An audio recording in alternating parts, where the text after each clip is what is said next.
नमस्कार, बहुत स्वागत है आप सभी का पी न्यूज में। मैं हूं आपके साथ ज्योति यादव। तो आज हम बात करेंगे इस वक्त की 4 बड़ी खबरों पर। दरअसल हम 4 बड़ी खबरों पर आज चर्चा करेंगे। आपको बताते चले कि पहली खबर जो है वो प्रधानमंत्री नरेंद्र मोदी ने जो मिस्र में राजधानी काहिरा में हेलियोपोलिस यूथ कब्रिस्तान का दौरा किया है। वहीं दूसरी खबर पे चर्चा करेंगे जो कांग्रेस की तरफ से बयान आया है कि झूठ बोलना बंद करे बीजेपी आरएस। जब दरअसल ये बयान कांग्रेस की तरफ से आया है। वही आपको बताते चले कि तीसरी खबर पर हम चर्चा करेंगे जो लगातार अध्यादेश को लेकर आम आदमी पार्टी विपक्षी पार्टियों से मुलाकात कर रही है और उनका समर्थन मांग रही है। वही साथ ही साथ आम आदमी पार्टी कांग्रेस से भी अध्यादेश को लेकर समर्थन मांग रही है। साथ ही साथ हम चौथी खबर पर आज चर्चा करेंगे जो देश में मानसून की जो सक्रिय हो गया है उसके बारे में। तो इस वक्त ये 4 बड़ी खबरें हैं जिस पे आज हम चर्चा करेंगे।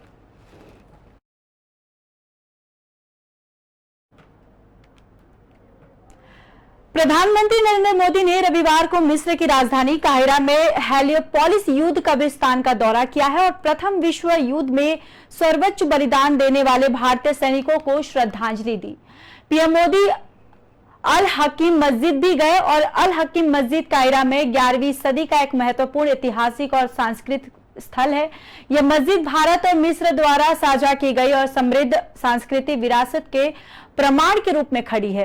पीएम मोदी की यात्रा का महत्व अल हकीम मस्जिद का उल्लेखनीय जीर्णोद्धार है जो दाऊदी बोहरा समुदाय के अटूट समर्पण और समर्थन के माध्यम से संभव हुआ। वहीं भारतीय प्रवासी समुदाय के बोहरा समुदाय के सदस्य सुजाउद्दीन शब्बीर तांबावाला जो आज अल हकीम मस्जिद में मौजूद थे। जब पीएम मोदी वहां गए थे तो कहते हैं ये हमारे लिए एक ऐतिहासिक दिन है क्योंकि पीएम मोदी आज यहां आए थे। उन्होंने हमारे साथ बातचीत की थी। उन्होंने हमारे बोहरा समुदाय की भलाई के बारे में भी पूछा और जब उन्होंने हमारे साथ बातचीत की तो हमें एक परिवार की तरह महसूस हुआ है। तो पीएम मोदी आपको बताते चले कि मिस्र के दौरे पर हैं और मिस्र के सर्वोच्च राज के सम्मान के साथ उनका स्वागत किया। वहीं आपको बताते चले कि पीएम मोदी राजधानी काहिरा में हेलियोपोलिस युद्ध कब्रिस्तान का उन्होंने दौरा किया और प्रथम विश्व युद्ध से सर्वोच्च बलिदान देने वाले भारतीय सैनिकों को श्रद्धांजलि दी। वहीं पीएम मोदी अल हकीम मस्जिद भी गए। अल हकीम मस्जिद काहिरा में 11वीं सदी का एक महत्वपूर्ण ऐतिहासिक और सांस्कृतिक स्थल है। यह मस्जिद भारत और मिस्र द्वारा साझा की गई समृद्धि सांस्कृतिक विरासत के प्रमाण के रूप में खड़ी है। पीएम मोदी की यात्रा का महत्व अल हकीम मस्जिद का उल्लेखनीय जीर्णोद्धार है जो साउदी बोहरा समुदाय के अटूट समर्पण और समर्थन के माध्यम से संभव हुआ है।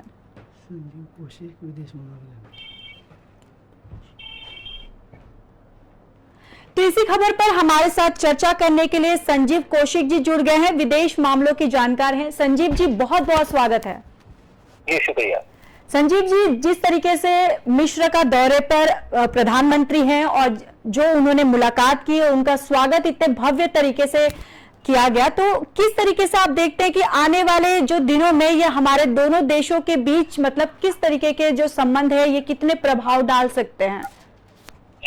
देखिए, कहने में हमें कोई गुरेज नहीं है कि तकरीबन 26 वर्षों में देश के किसी पहले प्रधानमंत्री की ये यात्रा पहली द्विपक्षीय यात्रा है मिस्र के लिए।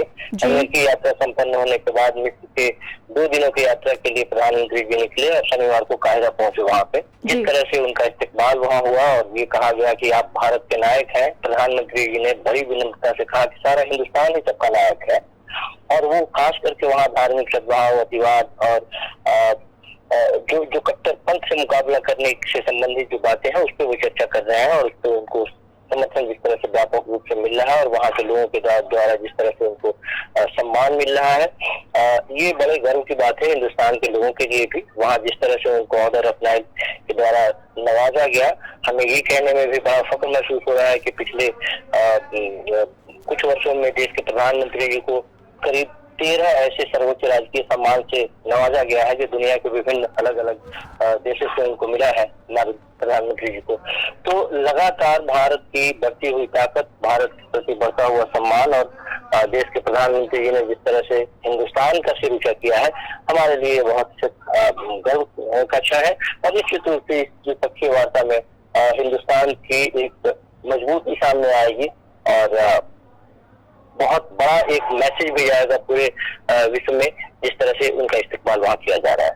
जी संजीव जी, वही अगर देखा जाए तो ये जो बैठक थी, ये जो मुलाकात थी, इसमें किन किन चीजों के बारे में मतलब चर्चाएं हुई हैं, या आने वाले समय में ये कितना महत्वपूर्ण हो सकता है भारत के लिए? देखिए, भारत के लिए नहीं, जिस तरह से हिंदुस्तान की एक नई छवि पिछले कुछ वर्षों में बनी है कि देश के प्रधानमंत्री एक मजबूत ताकतवर नेता के तौर पे अपनी एक छवि बनाई है उन्होंने, और अलग अलग देशों में अपनी उपस्थिति जिस तरह से दर्ज कराई है, वहां पहुंचने के बाद भी जिस तरह से देश के प्रधानमंत्री का इस्तेमाल हुआ, वहां उन्होंने जिस तरह से ट्वीट किया कि मुझे पूरा विश्वास है कि इस यात्रा से मिस्र के साथ भारत के रिश्ते मजबूत होंगे। राष्ट्रपति अब्दुल फत्ताह अल सीसी के साथ बातचीत और अन्य कार्यक्रमों में भी उन्होंने जिस तरह से अपनी शिरकत ली और दिखाया, उन्होंने बहुत बेहतरीन एक कॉम्बिनेशन बनाया है दोनों के बीच में। और खास करके मैंने कहा कि ये उग्रवाद, कट्टरपंथ का मुकाबला करने से संबंधित या धार्मिक सद्भाव कैसे बना रहे, इससे संबंधित बातें हुई, क्योंकि हम खूब जानते हैं कि भारत कई बार ये आरोप लगते रहे हैं और भारत खुद कट्टरवाद का कई बार उसका दुष्परिणाम भी झेल चुका है, भुगत चुका है हिंदुस्तान के लोग। तो धार्मिक सद्भाव हमारे यहाँ, हमारे खून में है। अतिवाद को हम कहीं जगह नहीं देते, कट्टरपंथ को भी कहीं जगह नहीं देते। तो जिन मुद्दों पे बैठकर उनके साथ बात करने की बात है, सब कुछ सकारात्मक दिशा में जाता हुआ दिखाई दे रहा है। जी संजीव जी, बहुत बहुत धन्यवाद अपना कीमती वक्त हमें देने के लिए। जी शुक्रिया। तो बताते चले कि प्रधानमंत्री नरेंद्र मोदी ने रविवार को मिस्र की राजधानी काहिरा में हेलियोपोलिस युद्ध कब्रिस्तान का उन्होंने दौरा किया है और प्रथम विश्व युद्ध में सर्वोच्च बलिदान देने वाले भारतीय सैनिकों को उन्होंने श्रद्धांजलि दी। पीएम मोदी अल हकीम मस्जिद भी गए और वहां अल हकीम मस्जिद काहिरा में 11वीं सदी का एक महत्वपूर्ण ऐतिहासिक और सांस्कृतिक स्थल है। यह मस्जिद भारत और मिस्र द्वारा साझा की गई समृद्ध सांस्कृतिक विरासत के प्रमाण के रूप में खड़ी है। पीएम मोदी की यात्रा का महत्व अल हकीम मस्जिद का उल्लेखनीय जीर्णोद्धार है, जो सऊदी बोहरा समुदाय के अटूट समर्पण और समर्थन के माध्यम से संभव है। वहीं भारतीय प्रवासी समुदाय के बोहरा समुदाय के सदस्य सुजाउद्दीन शब्बीर तांबावाला, जो आज अल हकीम मस्जिद में मौजूद थे, जब पीएम मोदी वहां आए थे तो उन्होंने कहा कि यह हमारे लिए एक ऐतिहासिक दिन है।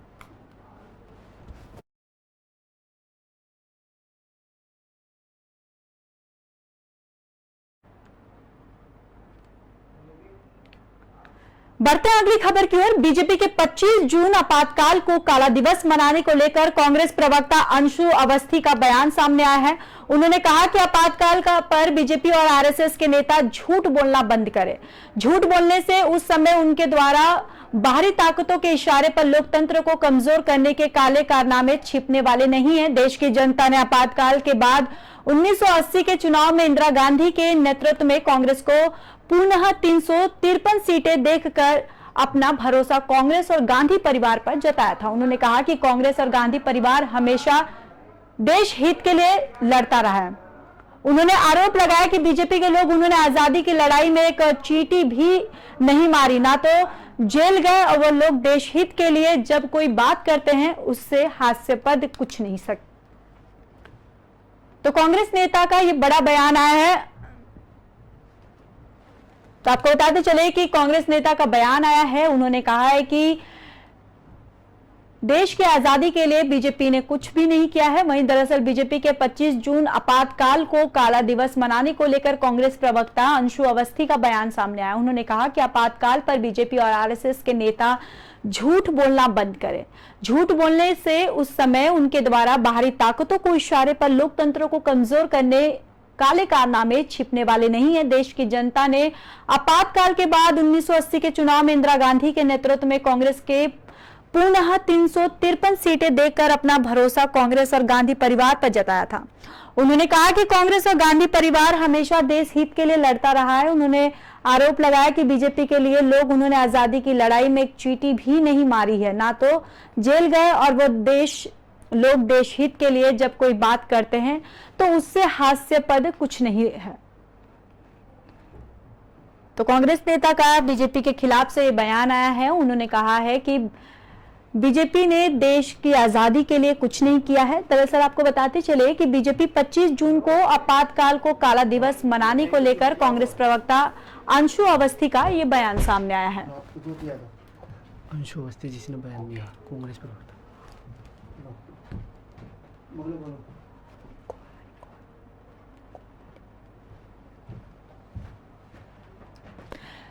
तो इसी खबर पर हमारे साथ चर्चा करने के लिए अंशु अवस्थी कांग्रेस प्रवक्ता जुड़ चुके हैं। अंशु जी, बहुत बहुत स्वागत है। जी धन्यवाद।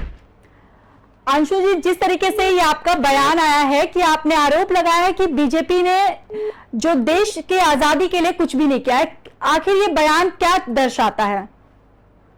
ये आरोप नहीं, ये तो सच्चाई है। पूरा देश जानता है, विश्व जानता है, इनका कहीं आजादी के इतिहास में नाम नहीं है, कोई योगदान नहीं है, इन्होंने चीटी नहीं मारी। और ये लोग देश की बात करते हैं, देश की लोकतंत्र की बात करते हैं। अरे ये लोग तो विदेशी साजिशों के शिकार थे। उनके कहने पर ये देश के लोकतंत्र को अस्थिर करना चाहते थे जनसंघ के लोग जी। और इसीलिए श्रीमती इंदिरा गांधी जी ने कठोर निर्णय लिया। तो वो दुर्गा जानी जाती थी, उनको लौह महिला कहा जाता था जी। उन्होंने 1969 में देश के बैंकों का राष्ट्रीयकरण करके देश के लोग आम लोगों के लिए बैंक के दरवाजे खोले। 1971 में पाकिस्तान के 2 टुकड़े किए।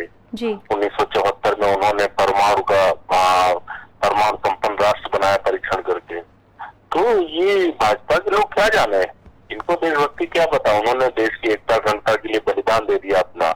उनके बेटे राजीव गांधी जी प्रधानमंत्री थे, उन्होंने देश की एकता अखंडता के लिए बलिदान दे दिया।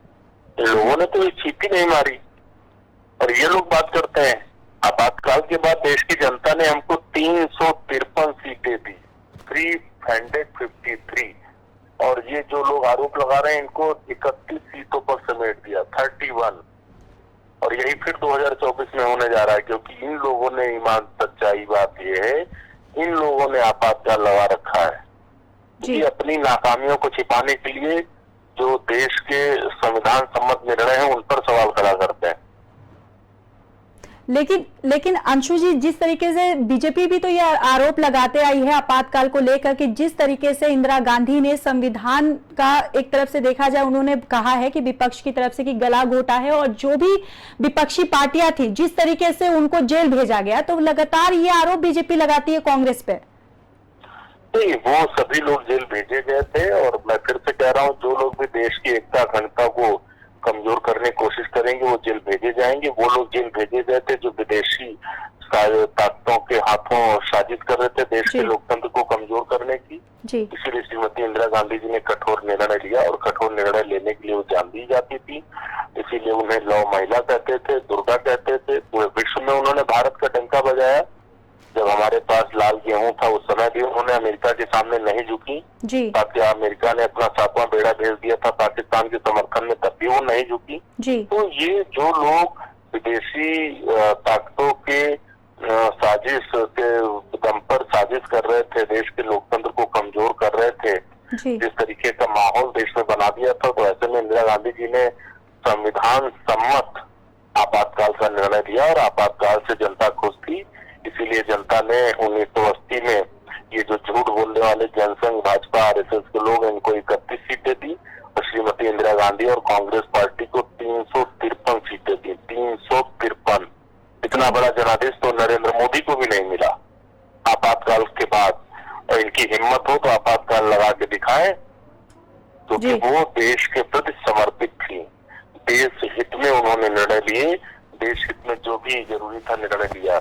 मरीजों के हित में हर अस्पताल में इमरजेंसी वार्ड होता है। तो जो लोग भी इस तरीके की गतिविधियां कर रहे थे, लोकतंत्र को कमजोर कर रहे थे, उनको उन्होंने सबक सिखाने का काम किया इंदिरा जी ने। जी अंशु जी, वही बीजेपी जो 25 जून को आपातकाल को लेकर एक काला दिवस मनाने जा रही है, तो उसको आप किस तरीके से देखते हैं, उस पर आप क्या कहते हैं?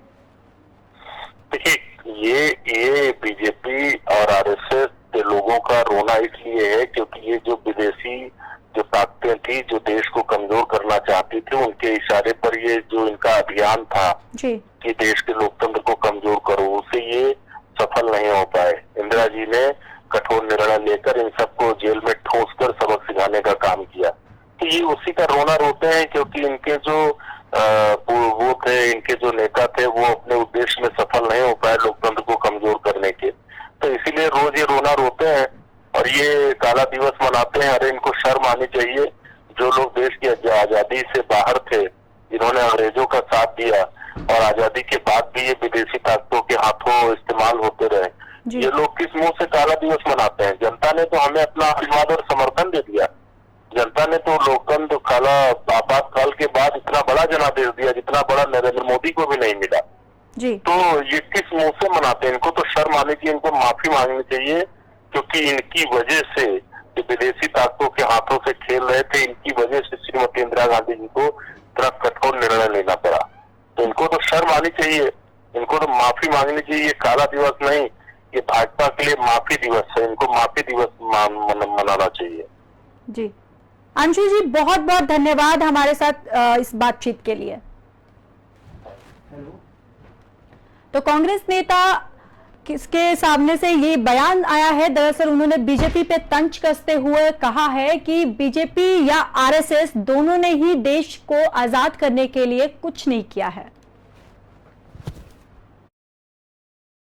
काल को लेकर जिस तरीके से भाजपा और आरएसएस के नेता अपना रोना रोते हैं और तमाशा करते हैं, उससे ये पता चलता है कि वो देश की जनता का अपमान कर रहे हैं। आपातकाल के बाद 1980 के चुनाव में इस देश के जनमानस ने कांग्रेस पार्टी और श्रीमती इंदिरा गांधी जी को 353 लोकसभा सीटें देकर अपना अपार जन समर्थन दिया और उसी जनता पार्टी को, जिसको उन्होंने 1977 में सत्ता में बिठाया था, उनको 1980 के चुनाव में 31 सीटें मात्र देकर ये जता दिया कि श्रीमती इंदिरा गांधी जी का निर्णय उचित था, उस समय देश के हित में था, क्योंकि वही तत्कालीन जनसंघ और आरएसएस के नेता बाहरी ताकतों के इशारे पर देश को कमजोर करने का कुछ इस प्रकार प्रयास कर रहे थे। उस समय लौह पुरुष और दुर्गा के नाम से विख्यात श्रीमती इंदिरा गांधी जी ने उस तरह कठोर निर्णय लिया जिस तरीके से उन्होंने 1969 में देश के बैंकों का राष्ट्रीयकरण करके देश के आम आदमी के लिए बैंकों के दरवाजे खोले। 1971 में देश के हित में पाकिस्तान के 2 टुकड़े कर दिए और 1974 में परमाणु परीक्षण करके देश को परमाणु संपन्न राष्ट्र बनकर हम विश्व की परमाणु शक्तिशाली राष्ट्रों में खड़े हो गए। उसी तरीके से उन्होंने वो भी कठोर निर्णय लिया जब जनसंघ और आरएसएस के लोग देश को कमजोर करने का प्रयास कर रहे थे। तो भाजपा के लोग जब देश हित की बात करते हैं तो उसी तरीके से हंसी आती है, जिन्होंने कभी आजादी की लड़ाई में एक चींटी नहीं मारी, ना तो कभी आजादी की लड़ाई में शामिल हुए, और गांधी परिवार पर सवाल खड़ा करने से पहले, कांग्रेस पार्टी पर सवाल खड़ा करने से पहले अपने गिरेबां में झांके, क्योंकि गांधी परिवार और कांग्रेस पार्टी के तो लाखों लाख कार्यकर्ताओं ने इस देश की आजादी की लड़ाई में भाग लेकर अपने प्राणों की आहुति देकर देश को स्वतंत्रता दिलाई। देश की आजादी के बाद भी देश की एकता और अखंडता के लिए गांधी परिवार ने अपने प्राणों की आहुति दी। तो भारतीय जनता पार्टी और जनसंघ के नेता, आरएसएस के नेता अपना आपातकाल को लेकर रोना बंद करें। ये तमाशा। दिल्ली में केंद्र के अध्यादेश के खिलाफ विपक्षी दलों का समर्थन मांग रही आम आदमी पार्टी ने कांग्रेस के पूर्व अध्यक्ष राहुल गांधी को निशाने पर लिया है। पार्टी का कहना है कि कांग्रेस को तीसरी बार राहुल गांधी को नेता तौर पर प्रोजेक्ट नहीं करना चाहिए। आप प्रवक्ता प्रियंका कक्कड़ ने ये बात एक ट्वीट के माध्यम से कही। उन्होंने ट्वीट में लिखा कि अगर देश बचाना है तो सबसे पहले कांग्रेस को बोल देना चाहिए कि वो तीसरी बार भी राहुल गांधी पर दांव नहीं लगाएंगे और समूचे विपक्ष पर यह दबाव नहीं डालेंगे। देश हित में यह संविधान बचाने से भी ऊपर है। प्रियंका कक्कड़ ये ट्वीट बिहार के पटना में हुई विपक्षी दलों की बैठक के बाद सामने आया है, जिसमें आपने अपना रुख स्पष्ट करते हुए कहा था कि अगर कांग्रेस संसद से दिल्ली अध्यादेश का विरोध नहीं करती है तो आप कांग्रेस के नेतृत्व वाले विपक्ष का हिस्सा नहीं बनेगी।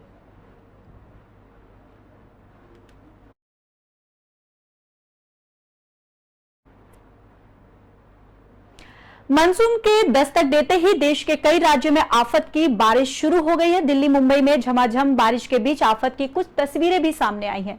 मुंबई में बारिश के चलते एक बिल्डिंग गिर गई जिसमें 2 लोगों के फंसे होने की खबर है। साथ में हरियाणा के पंचकुला में बारिश के चलते एक कार नदी में गिर गई है। वहीं नई दिल्ली रेलवे स्टेशन पर पानी में डूबी हुई बिजली के तार के संपर्क में आने से एक महिला की मौत हो गई।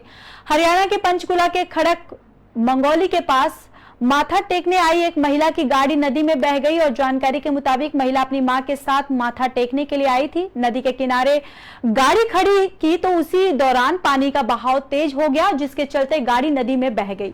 वहीं गाड़ी में सवार महिला को पंचकुला के सेक्टर 6 अस्पताल में भर्ती करवाया गया। घटना की सूचना मिलने पर स्थानीय पुलिस मौके पर पहुंची और क्रेन की मदद से गाड़ी को नदी से निकालने का प्रयास जारी रहा और वो वहीं बारिश के चलते नदी का पानी उफान पर आने के चलते यह हादसा हुआ है।